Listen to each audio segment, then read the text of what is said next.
O dilema do prisioneiro. Qual escolha é a certa?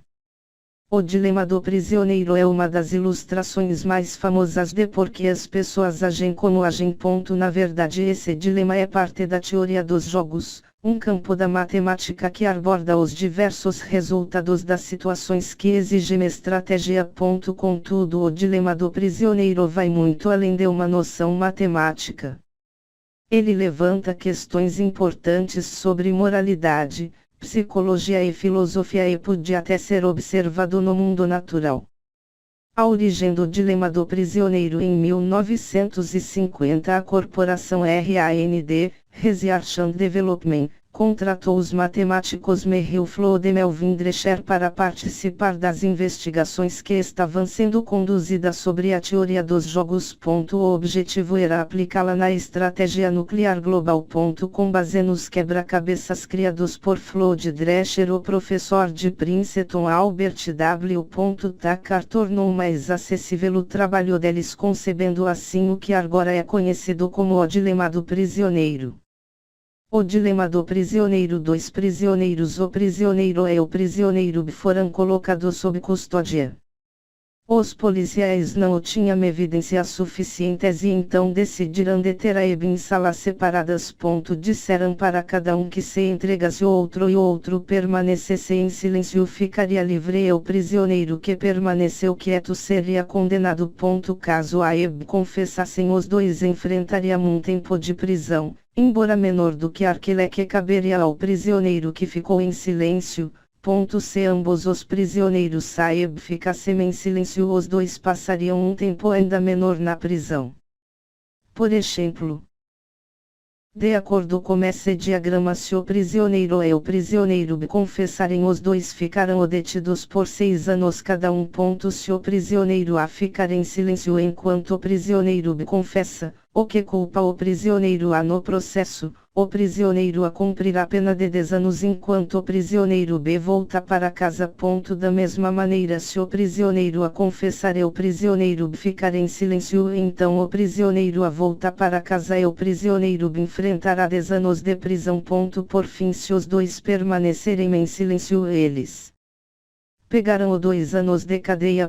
Outra forma de ver esse dilema: a letra C representa um jogador que está cooperando, nesse caso, permanece em silêncio, e D representa o jogador desistindo, nesse caso, confessando. A recompensa que os jogadores receberão se ambos decidirem cooperar, prefere-se a punição o que os dois receberão por desistir, a tentação o que um jogador sentirá de desistir sozinho, e por fim o significa o resultado para o jogador rotário por ter cooperado sozinho. O que isso quer dizer? O dilema do prisioneiro é o seguinte: para o prisioneiro e o prisioneiro B melhor confessar, porém se os dois confessarem, o resultado é muito pior do que se ambos permanecessem em silêncio. Essa é uma ilustração perfeita do conflito que surge entre a racionalidade do grupo e a racionalidade individual.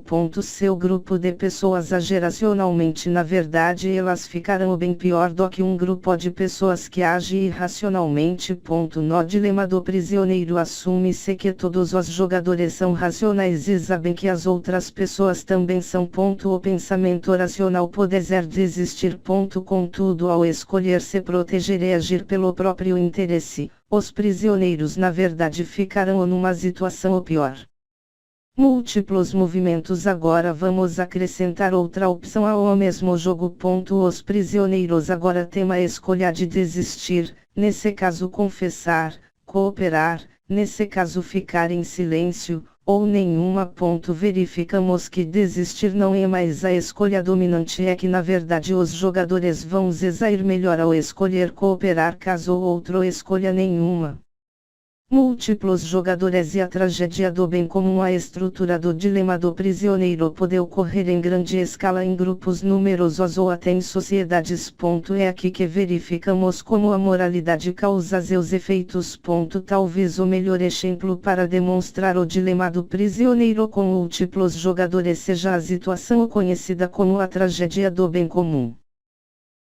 E um grupo de fazendeiros vizinhos todos preferem que o gado não paste dentro dos limites da terra de propriedade individual, que não são muito apropriadas, mas que os animais sejam levados para se alimentar nas áreas comuns desocupadas.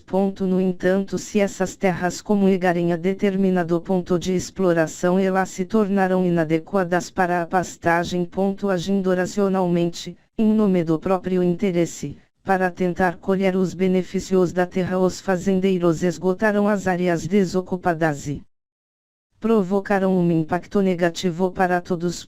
Como no dilema do prisioneiro, uma estratégia individual racional gera resultados irracionais que afetam o grupo como um todo. Portanto, o que nos ensinam sobre moralidade, o dilema do prisioneiro e a tragédia do bem comum, em essência esses exemplos comprovam que buscar o próprio interesse e gratificação nos levará na verdade à autodestruição no longo prazo. Exemplo do dilema do prisioneiro no mundo real. Um exemplo clássico do dilema do prisioneiro é atualmente uma discussão importante na indústria pesqueira.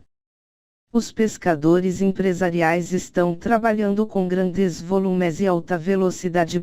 Embora isso possa parecer positivo para a lucratividade atual, a velocidade com que os peixes estão sendo pescados é maior do que o tempo que os animais precisam para se reproduzir. Como resultado, os pescadores agora contam com águas menos povoadas por peixes, o que causa uma dificuldade para todo o grupo. Com o objetivo de assegurar a sobrevivência da indústria no longo prazo, os pescadores deveriam cooperar uns com os outros e abrir mão dos altos lucros no futuro imediato, portanto indo contra os próprios interesses.